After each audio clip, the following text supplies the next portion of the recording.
Hello and good afternoon and welcome to another episode of the restoration of Noel. This is just going to be a quick episode, not going to be the 17 minutes like the last time when you saw me struggling with the gearbox. This is just a real quick one. Just a couple of things that I wanted to show you before I forgot and then went any further.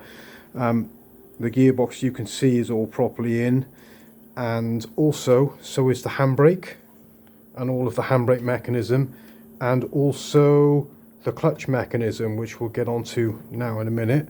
I just wanted to show you the handbrake working in action. I haven't bothered to paint the drum. I hope you'll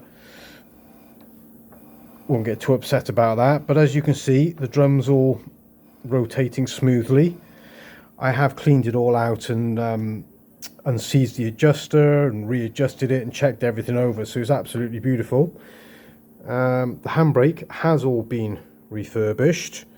It was completely seized up, and if we operate the handbrake, 2 clicks and the drum will no longer turn, so we're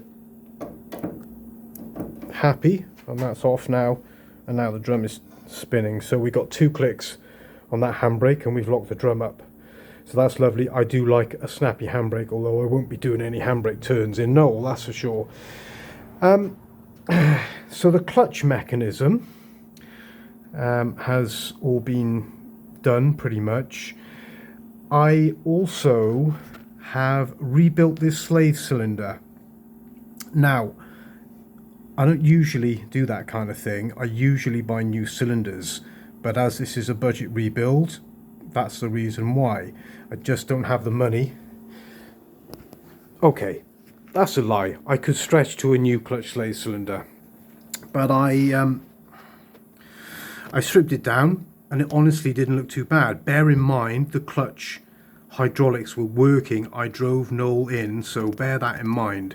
So I stripped the cylinder down, and the inside of the cylinder looked pretty reasonable to me. I cleaned it all out and I ordered a new seal kit. As I say, I don't normally like seal kits. This is because, going back when I first started BMC Revivals, my restoration company in Cardiff, I refurbed a slave cylinder on my then daily driver, a Rover SD1 V8 clutch slave. It lasted about a week before it started leaking onto the carpet in the footwell, so I vowed that I would never do that again. So I've broken that vow and I've refurbished this one. But if this doesn't work, it's not going to be the end of the world, because I'm fully intending on running this with silicone fluid instead of your usual .4 brake fluid. I've already put silicone fluid on the seals as I've rebuilt it. So I bought a seal kit from Emberton International.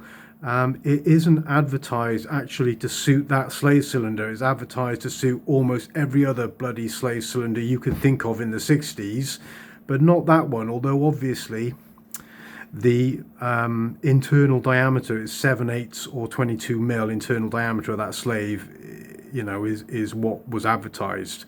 So I'm hoping that it's going to be good. Obviously I'm hoping that, and it all looks okay, so we'll just wait and see about that.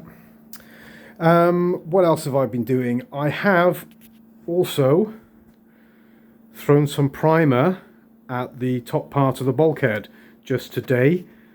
And also a note to say, as you can see, that side is still silver. I haven't got round to sorting that side out with all the spaghetti of the wiring going on. I had wanted to get the bulkhead in primer last summer, to be honest with you, so it had time to really harden off, but it's actually been a dry day here in Gwent in the winter, which it hasn't been. It's almost been non-stop raining so far, or freezing cold. So the sun was out, the air is pretty dry, not saturated, so I've taken the opportunity and put some Built Hamber high build primer on this. Now I do just want to point out, I'm just going to sit that there, so that's That's the stuff I used.